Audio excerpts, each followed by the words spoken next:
Як бралися ці окопи? Кров'ю.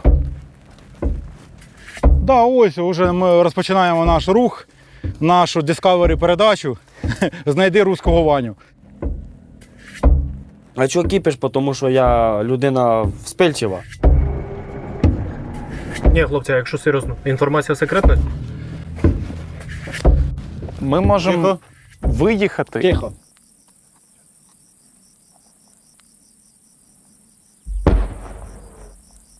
Звертаємося. Як змінилося ваше життя за ці 1,5 роки? Та воно і не змінилось. Я так вважаю. Тоді ви ходили жив. по дну моря, а зараз... А зараз я ходжу по оркам. То саме дно. Тільки в Чорному морі яскраве, а тут не яскраве.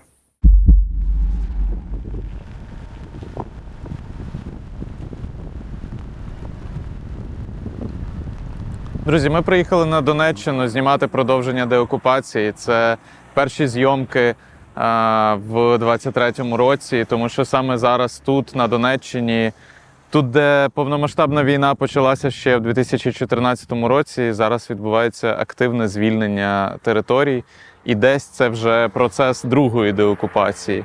Очистили від окупантів. Наші захисники звільнили кілька сіл на Донеччині.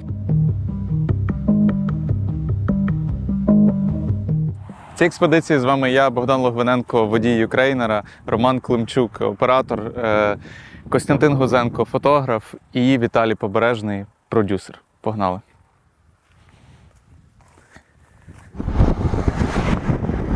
Ми фіксували цю місцевість з 2016 року і доволі багато бачили змін.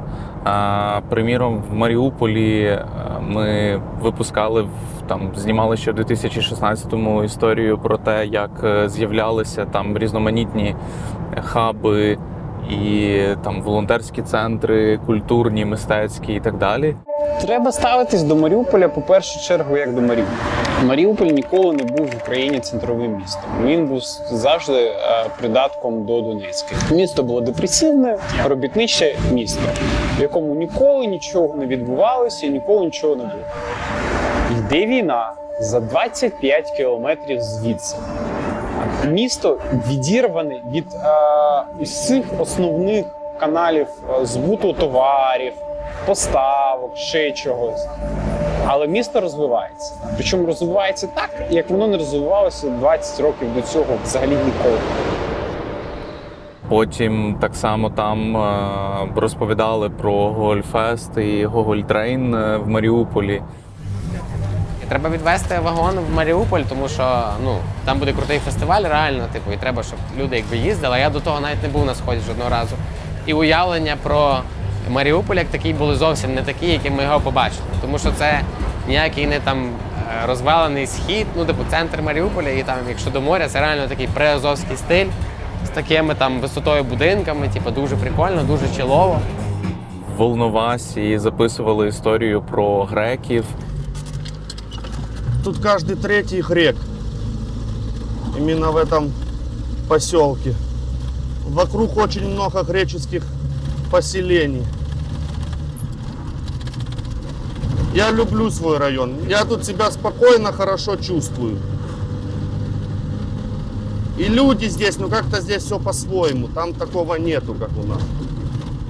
Я просто много раз был за границей, но это не мое. Мне в Украине нравится. Когда в Украину заезжаешь, это уже праздник. Даже когда проезжаешь мимо наших как их называют, пограничников.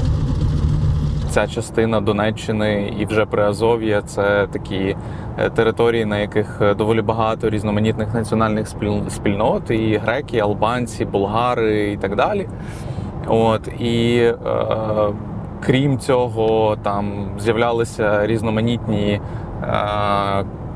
культурні центри і бізнес-хаби, там як кластер доволі активно розвивався Слов'янськ, такий кластер кераміки, про який ми теж розповідали. Коли вже війна почалася у Слов'янську, все припинилося. Багато людей взагалі то у когось виробництво війною розбило, у когось хтось просто виїхав. Ось. І вже коли після визволення Слов'янська я вирішив повернутися та допомогти своїм батькам. Поспілкувалися з моєю мамою. Вона каже, може досить працювати на дядю.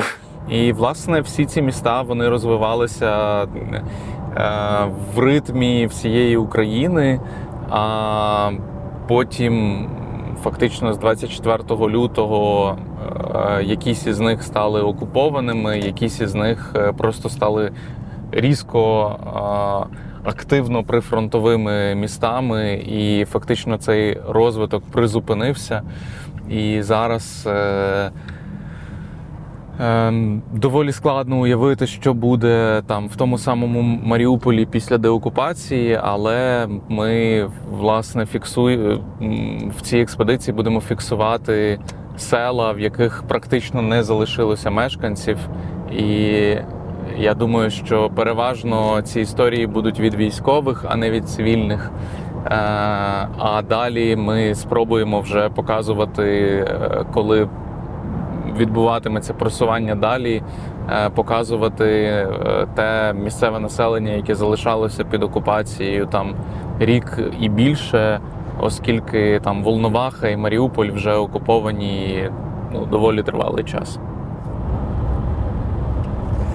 Ми зараз їдемо до 37-ї бригади морської піхоти, яка брала участь у контрнаступальних діях на напрямку Великої Новосілки.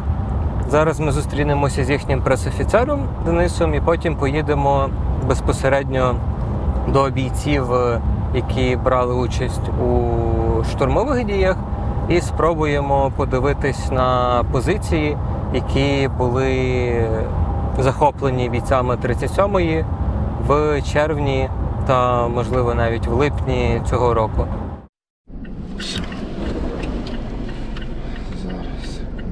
Всі є?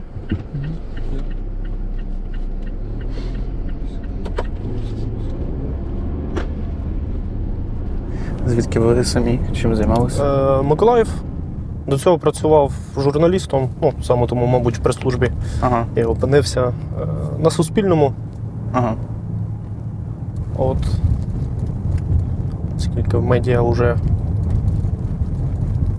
4 роки було до того, як потрапив в армію. Тобто в дипломі написано, що я вчитель української мови, літератури, англійської мови і світової літератури. Казати, що я був якось до повномасштабної війни зацікавлений військовою тематикою, мабуть, ні. Але чомусь якось так склалось. Не знаю, мені, в принципі, завжди цей рід військ симпатизував.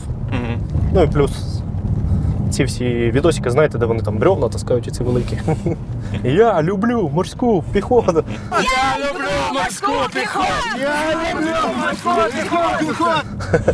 Якось мені це так, подобалось, мотивувало. Зали!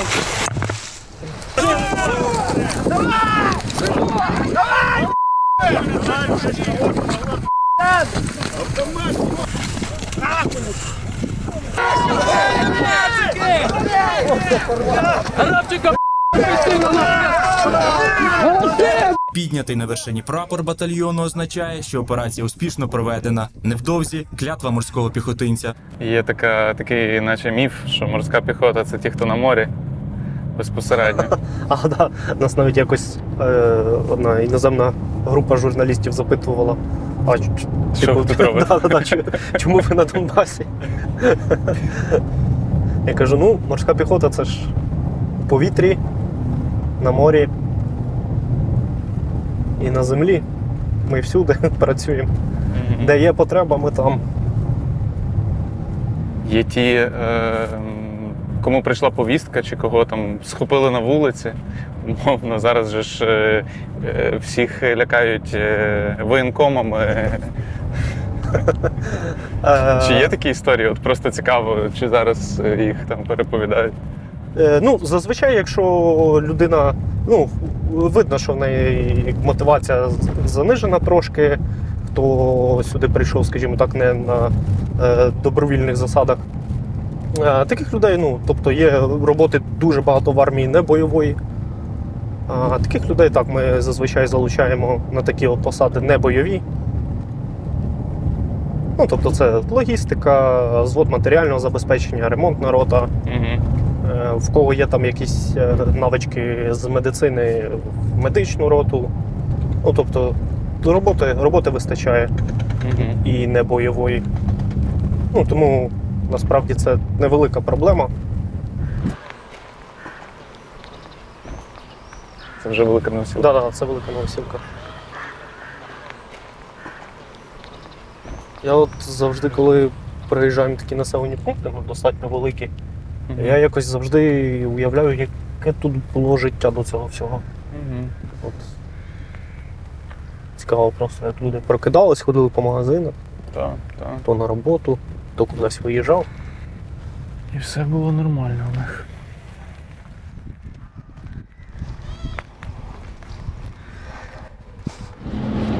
Ну, в Великій Новосілці живуть люди.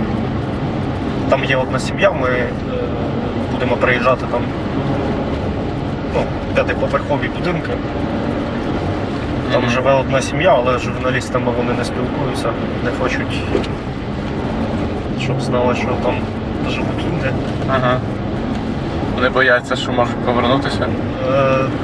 Мабуть, що так. Да. Або бояться просто, щоб не було обстрілів знову.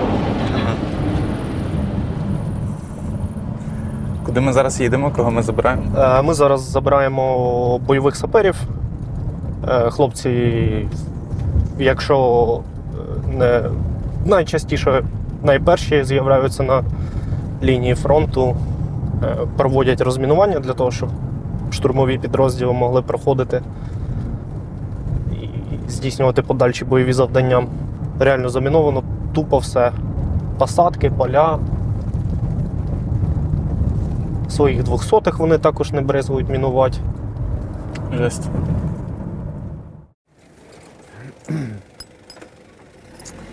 Так, дивіться, якщо стається якась ситуація, в машину ми не грузимося.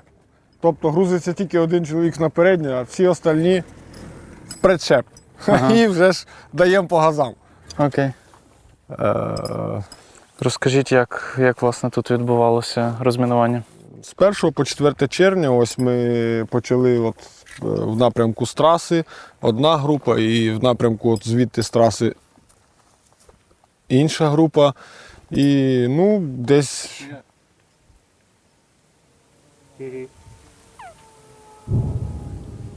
Десь щось летить, да. крило. Все, грузимося. Всі назад? Чи ні? Поїхали.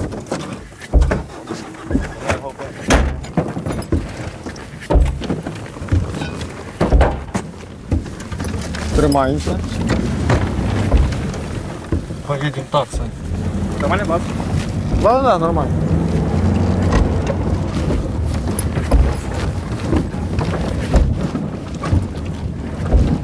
Ось так буває, ми працюємо.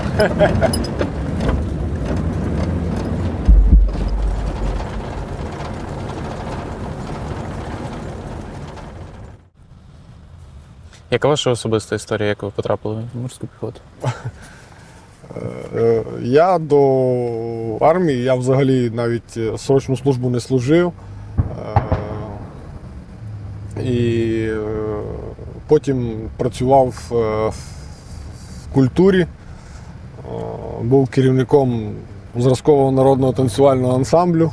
Ага, а якого, де? Це на самий південь Одещини. Колектив мій називався «Магія».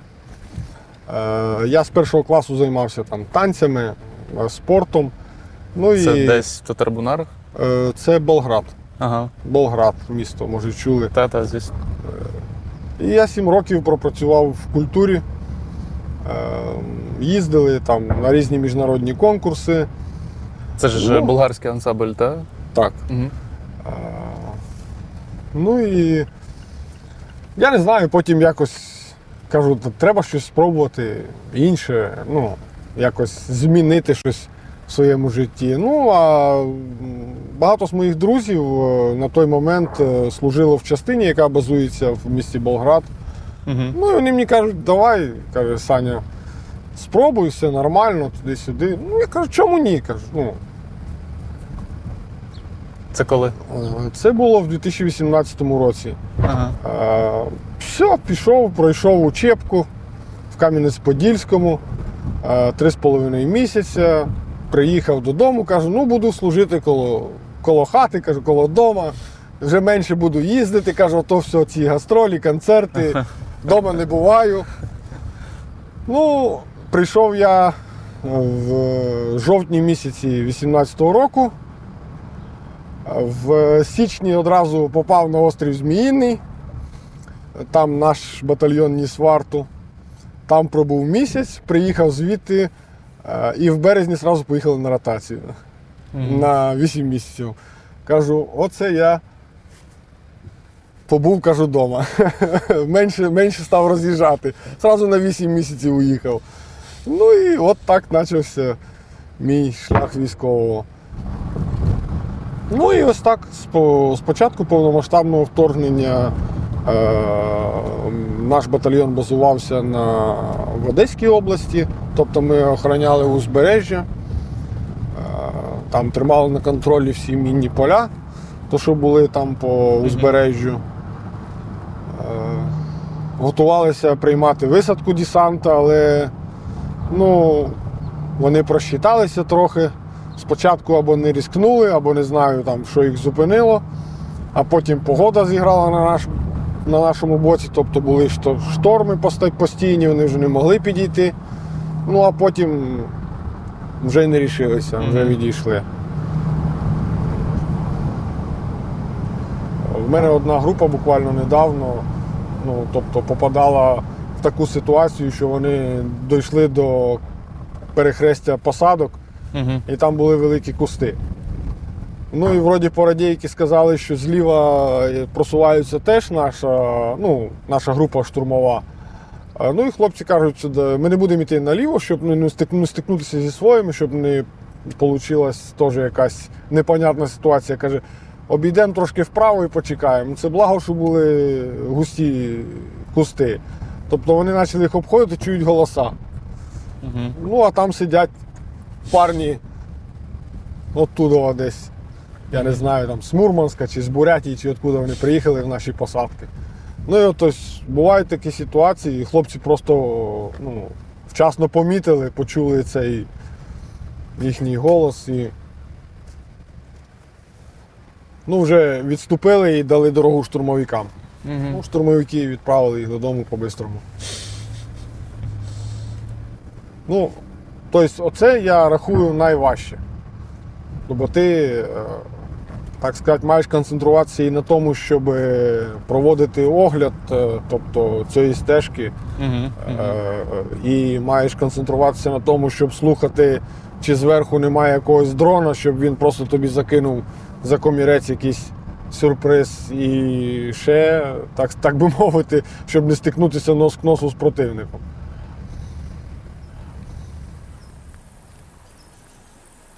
Болград і взагалі там та частина Бессарабії, Буджаката, там булгари, албанці, Так, там інтернаціональні, гагаузи. Власне, тут греки, які мають теж свої мови, урумська, румейська. Чи є відчуття, що зараз от всі представники там національних спільнот України, вони долучені до цього? Чи є таке, що от там хтось каже, це не моя війна? Ні, змінилось дуже багато поглядів змінилось, я можу так сказати. В нас немає ніяких там мовних бар'єрів, якихось ще бар'єрів. Ми вільні, ми хочемо жити вільно, щоб нам ніхто не вказував, як жити. І де жити. Дякую вам дуже. Подякував.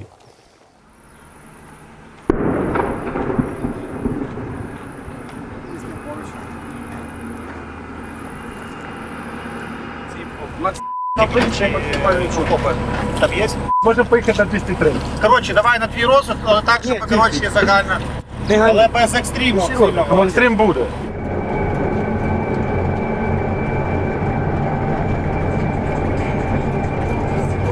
Розкажіть, як почали на цій машині їздити? Почав їздити як? Я служив в взводі забезпечення водієм. І поступила, як то кажуть, від командира пропозиція, тобто сісти на цей транспортний засіб. Тобто підрозділ на вибір будь-який, тобі ж або ДШР, або перша, або друга роти. Я вибрав ДШР, в зв'язку з тим, що я там багато кого знаю, тобі ж і багато земляків.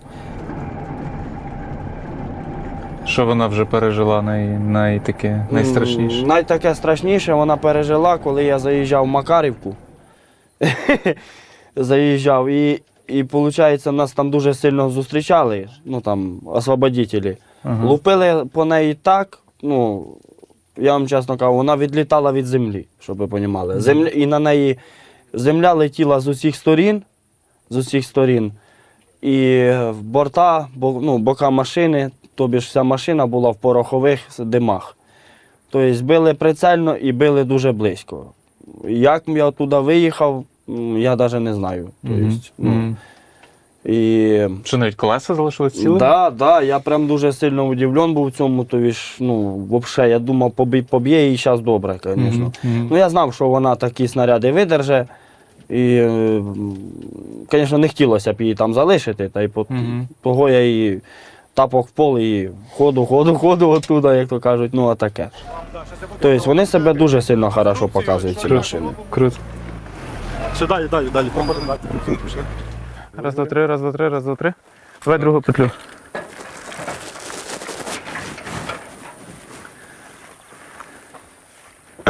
Все, в принципі, що, зеленки, тут ви, поки ми їхали, ви питали стосовно, що там, якщо десь щось прилітає, які дії взагалі, Тобто, якщо прилетить, якщо почули її, то що, впали, да? Перше, що, якщо чуєте звук якийсь такий наближаючий, дуже швидкий, одразу в сторону прыжок і пригнули. Бігти і думати, що ви зможете втекти, ви не втечете ніколи в житті. Тому що може бути осколочний, осколки вас доженуть. Це ваше життя, тому краще зразу ж згрупіруватися, пригнути, накрити голову і дочекатись, поки прилетить. Тому що може бути або перельот, або в іншу сторону. Воно завжди по звуку каже, це таке чувство, що воно зараз прямо в вас впаде. Це чувство обманчиве, коли воно у вас впаде, ви цього навіть не почуєте. Зараз краще прийдемо, я вам покажу вже населений пункт, з якого дуже гарний краєвид. Йдемо.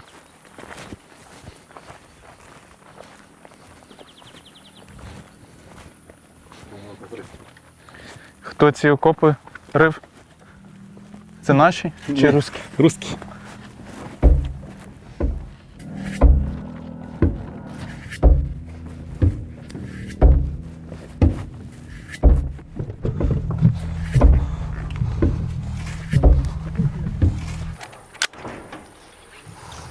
Так, на всякий випадок.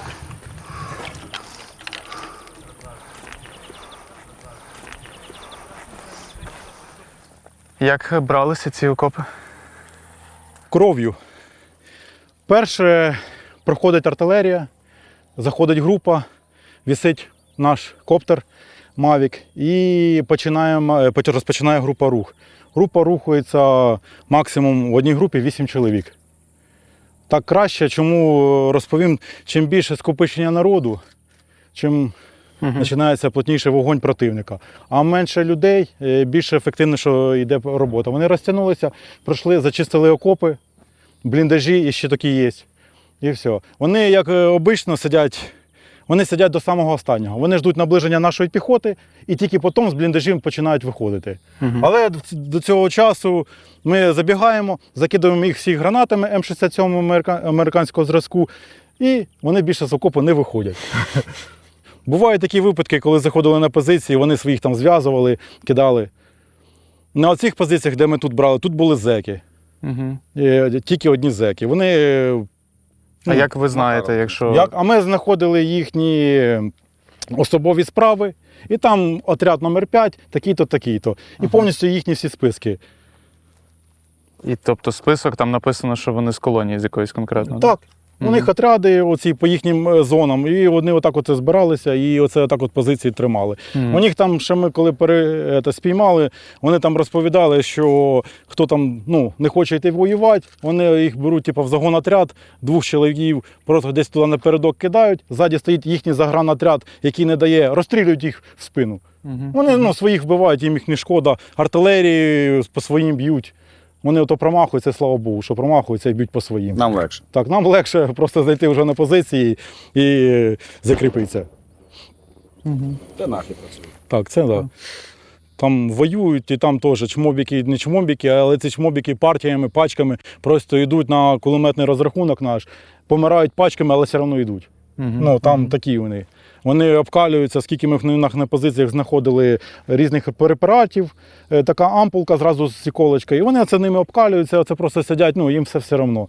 Летимо коптером, кидаємо скид, біля нього прям скид, він такий, осколками його побили, він обтрусився, достає автомат, стріляє по нам скоп, іде далі.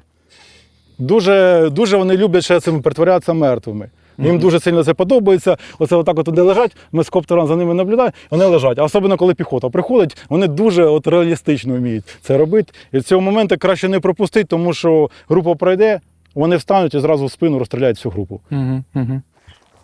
Розкажіть, яка ваша особиста історія? Навчався в цивільному до початку ще навіть АТО.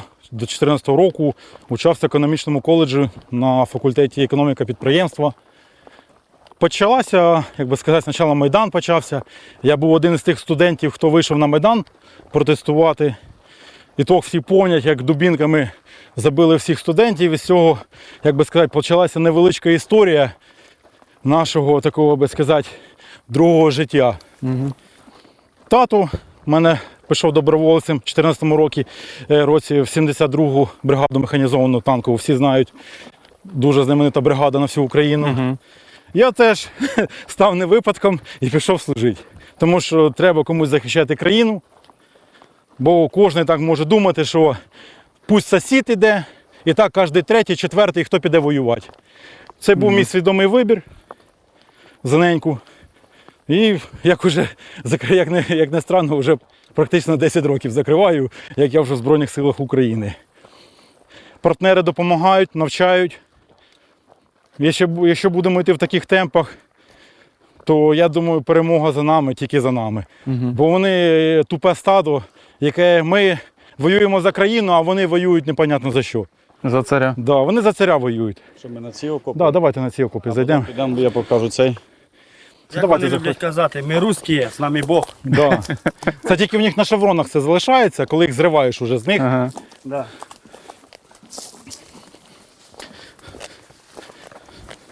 Ось якраз проведаємо Ванечку дурачка.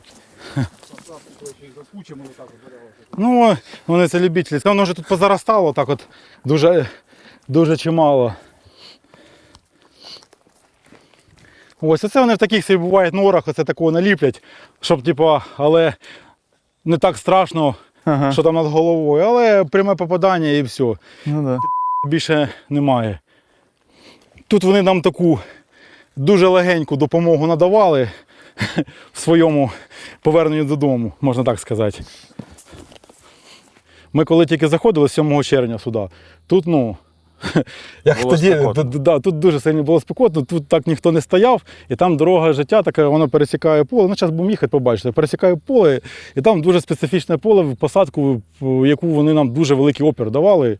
Дуже великі, вони аж на вечір ми їх змогли вибити. Вони тікали от прямо туди, до сторони Макарівки, бігли, там їх у нас є відео, 50 карандашиків вилітають і на четвереньках. Ми їх кентаврами називаємо, чому на четвереньках бігають. У вас весело. Так, у нас своя атмосфера. Рота у них сиділа. Так. Повна рота. Що найскладніше тут? От зараз, в цей час, от в цій місцевості, в літній час, чи бракує зараз боєприпасів? Чи... Нехватки боєприпасів, я вам чесно скажу, немає. Вдосталь всього. Вдосталь до такої степені всього, що цей особливо ленд-ліз, російської армії, нам дуже сильно подобається. Оці їхні трофеї, там АК-12, і СВДшки, і мінторези, ну, ось таке. Покемони. Що, покемони, ми дуже обожаємо печенеги їхні збирати. І, ну, за їхній ленд-ліз дуже великий їм дякую. Тут не як нам наші західні партнери допомагають, як нам допомагають наші ось крайні сусіди, їм дуже велике дякую. А як так стається взагалі? Тобто вони не очікують, що треба буде відступати і не встигають забирати боєприпаси? зброю? Вони просто, як вам сказати, їх. вони їх кидають, залишаються там які-то на позиціях, як би сказати, дурачки, які просто сидять, ну, думають, що там відбувається чи не відбувається. Там от буквально 100 метрів, пролітаєш коптером, там сидять, вони в карти грають. А тут іде бій. Я не розумію, думаю, там ж ну, чутно, як стрілковий бій. Мені сидять в карти, грають до останнього, поки скидом їх оце в карти не розігнали. Наша граната все-таки виграла в карти. Що вони там грали, граната... Флеш-рояль. Так точно. Скажіть, як місцеве населення зустрічає? От, ну, тобто в цих селах практично не було людей, та? Тобто їх звільняли вже практично порожніми. Та? Ці села були практично порожні, тут вже нікого не було. Я думаю, в таких селах сидіть, коли, як би сказати, російська армія бере і обстрілює визволителі, в кавичках, обстрілюють мешканців, яких вони звільнили. Ну я цього тоді не розумію, як тоді можна так воювати. Якщо вони їх звільнили і самі ж по ним і стріляють далі. Ну, ось. Тому всі мешканці, обично мешканців я ще не знаходили. Всі мешканці вже перед цим початком десь або повиїжджали, або десь туди на сторону. Ну, з Макаровки 3 вивели, 2 чоловіків і 1 бабулю. Але чоловіки були внешності бурятів. Да. І розказували, що вони І без документів. Да, і без документів. Розповідали, що вони документи були за 91 рік, так? Так, вони росіяни, але приписка там з 91-го року українська, але печатка була свіжа. Ну, видно, що печатка свіжа. Так, і вони це садили, плитку там ложили. Села немає, а вони плитку там лежать. В сараї сиділи, і хлопці нас знайшли. Ну, історія дуже їхня сподобалася. Замотали і відвезли відповідні органи. Пройдемо ще десь далі? Так, дивіться, зараз не пройдемо, проїдемо.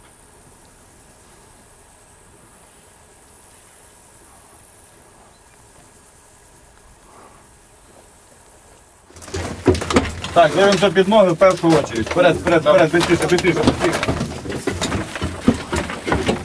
Давай. Выбежали, давайте и сразу же пішли.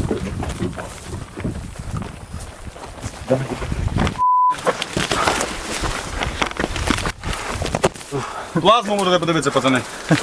Кого? Ну, плазму. Всі Телевізор дивилися. дивились.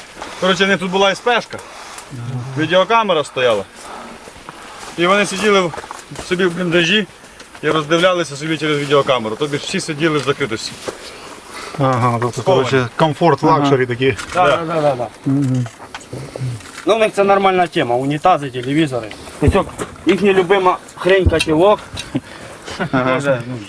Це пам'ятаю, нам в 15-му давали, коротше, видавали мобікам, коротше, нам такі. Боже, вон де. Можемо пройтись по цим окопам пішком, туди, назад. Тут я все проходив. Вже вроді мінних загорожень тут не повинно було бути, але хтось з вас може перевірити. Жартую. Піхота, коли не жартує, це, знаєш, щось не то. Це значить якась тривога. Да, це, знаєш, на душі якась тривога, незрозумілість. Настрелювали, хто хоче, може сюди на трофей. Так, у нас вже таких. Да, та ні, ми вам щось цікавіше дамо. У нас там руки, голови. Так. Тут чому було важко йти, тому що, по-перше, це ці зарослі. Ідеш впереді і навіть не бачиш впереді, що тебе жде окоп, якась ямка, з якої він уже сидить над тим автоматом і чекає тебе. І він буде сидіти до самого крайнього, поки ти вже прямо так от йому по голові не постукаєш, він буде до цього моменту сидіти і не стріляти. Це типу під чимось чи. Да, більше все, що під чимось. Я не знаю, що у людини повинно бути, щоб до тебе ворог підійшов прямо так впритик. Один раз я бачив, це коли з іншої сторони посадки там заходили, там була перебіжка, треба було 600 метрів чистого поля перебігти. З горем пополам наша перша група забігла. Вони навіть не розуміли, що ми вже половину посадки цієї пройшли. А вони сиділи практично в кінці своєї посадки. Вони навіть цього не знали, що ми вже там йдемо. Вони по перехвату десь колись там буквально через 2 часа кидають перехват. Алло, там група 10 чоловік зараз буде перебігати. А наша група 10 чоловік вже почти доходить до їхніх позицій, розпочинається бій, ну і закінчується для них їхнім любимим, як би сказати, чорним пакетом. І все. Я передаю піхоті, давайте, хлопці, РПГ, Панцерфаус, всім по ним. Чуємо опять їхній перехват, граніт, чому по нам стріляють, чому піхота наша стріляє. От тому багато чого не розуміють. Вони ото втекли, інформації ніякої не дали, і все. І їм це навіть вже не цікаво. От так от у них постійно виходить. Командира письма, як вони писали. Так, да, у нас там взяли, пам'ятаю, зека одного, такі красиві вірші писав. Скучаю по зоні. В них ж вся культура, ну, тобто вони на експорт подають культуру там, Пушкіна, там, Достоєвського, а насправді в них вся культура вона про зону. Ну, то такий шансон, оцей чоткий, оце постійно ці чотки, не розумію прикол в цих чотках. Ну всі там на блатоті ходять, але ця блатота закінчується, коли до них заходить наша чудова піхота і вітається з ними по-своєму. І все. Як ви вважаєте, чому Росія програє? Чому програє? По-перше, Це наша земля. да. Чому програє? Вони зайшли не до себе додому, а зайшли до нас, до домівку. Мені сподобалось, коли тільки розпочалась війна, не тому, що вона розпочалася, а коли вона розпочалась, коли всі люди, отак їдеш військовою машиною, замучений, їдеш з позиції, люди виходять, дають поїсти, дають попити. І це дуже приємно, що країна стала єдиною. Не як було це за часу АТО, коли год все було, і потім все. Вас ніхто туди не посилав. Оцього слова я більше всього не можу терпіти з 2014 року. Обережно під ноги. Да.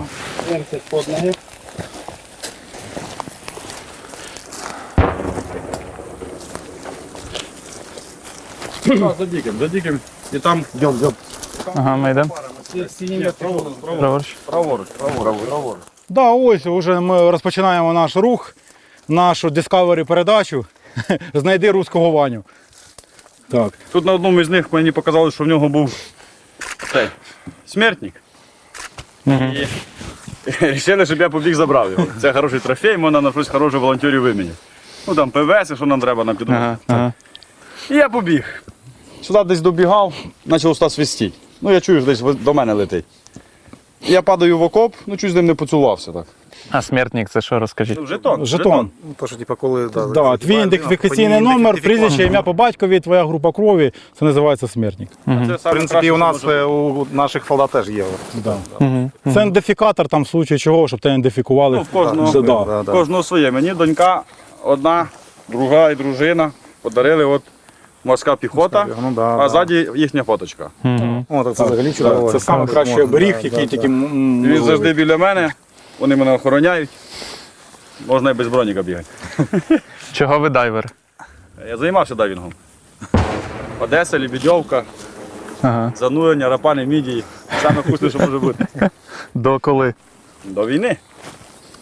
25-го я вже був в воєнкоматі. Мені більше це подобається, як вони нас німцями нас щось називають. Я думаю, я українець, а вони постійно кажуть німці. Або синенькі. Синенькі, тому що скотч носимо, бо синеньке, і це нас так розуміють. А в основному нас називають німці. Командир, а коли ми забирали нашого товариша, вони ж використовують цю тактику з громкоговорителями, точно як німці в 43-му. Так, діти, дитячий плач. Села, це Цілу ніч там травили. Да, в Макаровку, коли ми взяли Макаровку вже повністю, зайняли з 133-м батальйоном повністю 3 вулиці, зайняли, стали вже в початку, закріпилися. І вночі вони почали це люстрами кидати, а потім включили грамофон і музика, і дитячий плач.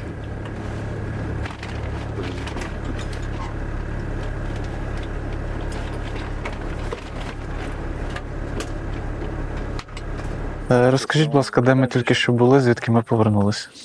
Були біля таких цікавих населених пунктів Нескучне, Сторожове. Доїжджали по одній стороні до Макаровки, але не доїхали, там краще туди не заїжджати, не давати там інтерв'ю, тому що там дуже сильно гаряче, там тільки можна швидко залетіти піхотою, висадитися, закріпитися і чекати наступних вказівок. І були неподалік від населеного пункту Старомайорське. яке ще поки не під нашим контролем. Це поки. Я думаю, коли на час, коли вийде це інтерв'ю, то ми вже будемо набагато далі. 35-я бригада, а также батальон дружественной теробороны АРИ, выполняя задачу, освободили село Старомайорск. Слава Україні! Героям слава! Чи ви відчуваєте якийсь тиск? Тому що так був анонсований контрнаступ, стільки там в медіа та іноземці так часто говорять про контрнаступ. Чи відчувається, що там нас пушать швидше йти вперед? Ну, в даному сенсі ні. В даному сенсі пушать швидше які на це все ведуться, самі це все розкручують. Ось почнеться, вони шукають там основний напрямок, чи ось він начався, пропаганда працює, вона до цього працювала тільки по початку, вони всі боялися, там щось десь почалося такі, як би сказати, атака боєм називається у нас вона, прощупать слабі сторони, вони просто розуміють, що вони не витримують цього натиску. То, що зараз проходить, це 20% від того, що їх чекає. Ось так от. А то, що там накручують, це все, тому, розумієте, працюють і у нас ці, я як називаю, проросійські канали і проросійські люди, які теж накручують цю тему цього контрнаступу. Не потрібно цього все накручувати. Недавно там показав наш головнокомандувач, тиша.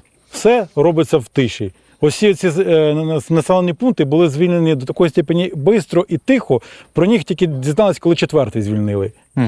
А Макарівка там просто пала буквально сутки, і то вони там не сильно тримались, їх накрило морська піхота, їх просто там зажали, вони втікли. Ми сьогодні бачили багато трупів росіян. Чому вони так ставляться до своїх? Тобто вони їх не забирають?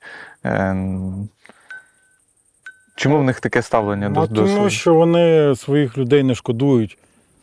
Їх багато, тому вони їх кидають як м'ясо. Особливо, якщо зустрічаються, як вам сьогодні показував на позиціях, де були тільки одні зеки там розбиті по отрядам, то державі і Міністерство оборони Росії, взагалі на них, як би сказати, фіолетово. Що з ними, як з ними, де їхні сім'ї переживають, не переживають. Там, я думаю, що вони за 10 тисяч рублей, і вони ждуть 10 тисяч рублей, а не батька, сина і так далі. Це нація така, вона безкомпромісна, в неї немає нічого людського. Це нація, коли у нас колись там церква були, вони ще хрущів ловили, їли. І не знали, що таке писемність. Тому ви самі бачите, історія має така, як би сказати, циклічність, вона повторюється. Тому вона повторюється вже в такому сучасному обличчі. Тому ми цю паскуду накажемо, прогонимо зі своєї землі, Росія розпадеться. Будуть там якісь там окремі а-ля государства, будуть виплачувати нам репарації, і до кінця життя моїх дітей і так далі всі будуть пам'ятати, хто така Російська Федерація. Одні злочинці і більш ніхто.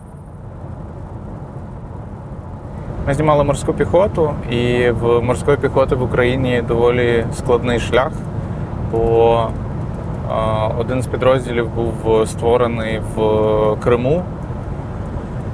І, власне, з Криму переїхав в Маріуполь, і вже з Маріуполя частково хтось опинився в полоні, комусь вдалося вийти з Маріуполя.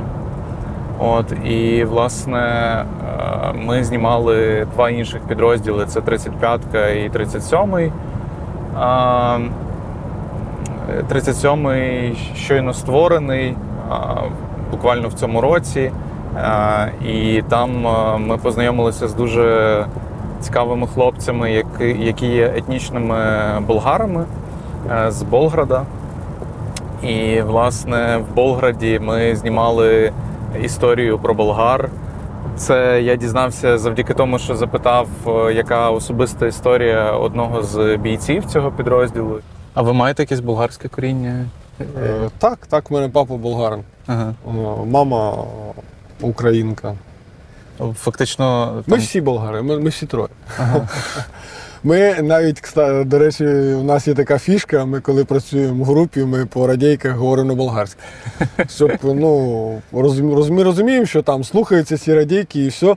Тобто наші нас не розуміють, але ми знаємо точно, що і там нас не зрозуміють. Тобто ми вже можемо спокійно собі деколи казати такі речі, які б ми так просто не сказали би. по рації. Клас, така своя мова Є, да, рятує. Ми вже давно воюємо з поляками. Да, я кажу, вони, Натівські війська. ми так і кажемо, ну все, тепер кажу, вони почують перехват, кажуть, ну все, інтернаціональний легіон приїхав нарешті. Власне, це підрозділи, які базуються при Чорномор'ї і там на тих територіях, які є різноманітними національно. І так само, власне, той район, який ми знімали, він також він є грецьким, і це Волноваський район, в якому ми знімали історію про греків, власне. І тому це доволі цікаво, як зараз Росія використовує свої меншини і перетворює їх на фактично м'ясо гарматне. А в нашому випадку національні спільноти вони долучаються до збереження української державності через те, що вони відчувають, що в цьому є і збереження їхньої локальної етнічності. Болградський, Ізмаїльський район, там Кілійський, Рінійський, Арцизький, тобто, ну, дуже багато. Тобто у нас такий зібрався болгарський батальйон інтернаціональний, і тобто, ну, жодного не було такого сумніву, я не чув, що там я там, от мене там піймали, і щось таке, ну, тобто в перші ж дні буквально, тобто військкомати були переповнені. Так.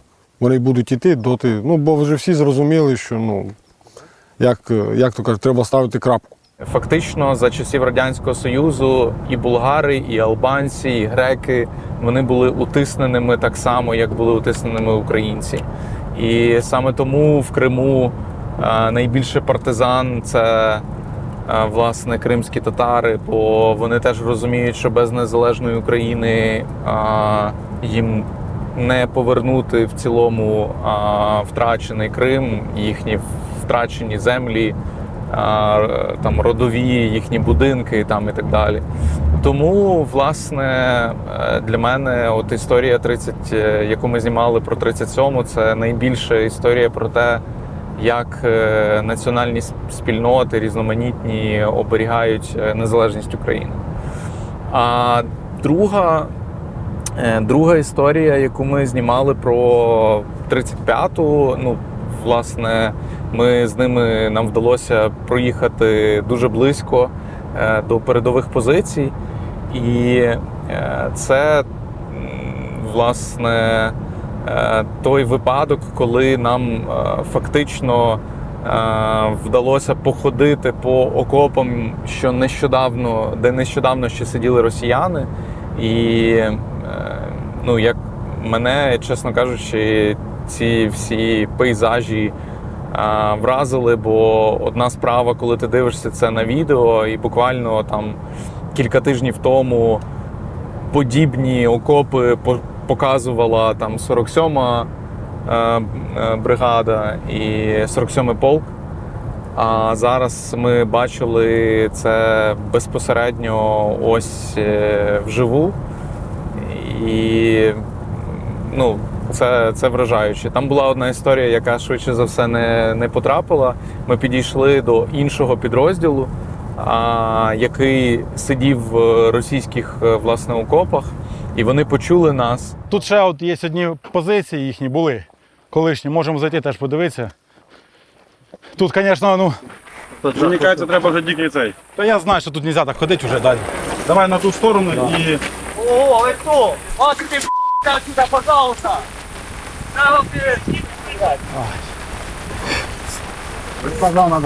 Ніхто не любить, коли до них на позиції незвані гості заходять. Ну, да. Да, але краще... А, вони сильно обіжаються. Да. І це були такі перемовини: ви хто? А ви хто? І насправді це був той випадок, коли ну, різні бійці ідентифікували одне одного за українською мовою. І хоч ці хлопці, з якими ми були, вони переважно з Миколаїв. Я родом з Одеської області сам. Болград. Одеса, Лебедівка, всі вони розмовляють українською, і це надзвичайно радує, бо є відчуття того, багато хто з них це безпосередньо проговорював, що вони переходили на українську і відчули важливість цього з початком повномасштабного вторгнення. Я знаю дуже багатьох людей, які перейшли на українську мову, тобто вже осознано. Там ми спілкуємося між собою, там, де болгарською, там, де інколи російською, тобто кожен на своїй мові, але осознано переходять на українську мову, тобто почали більш зрозуміти, що таке є свобода і що вона просто може в один прекрасний момент зникнути. І тоді вже не буде ні твоєї рідної, як болгарської, гагаузької чи албанської мови, і не української, а буде якась нав'язана іншими примусово. Крім війни за свободу, це ще й війна за ідентичність і за можливість зберігати свою ідентичність, але при цьому державні інтереси, такі як власне українська мова, як один із символів державності, вони є напевно одним із наших щитів, які боронять нашу державність і нашу незалежність зараз. От. Якось так. Товариство, якщо вам подобається те, що ми робимо, підписуйтесь, ставте лайк, поширюйте це відео. Дякую.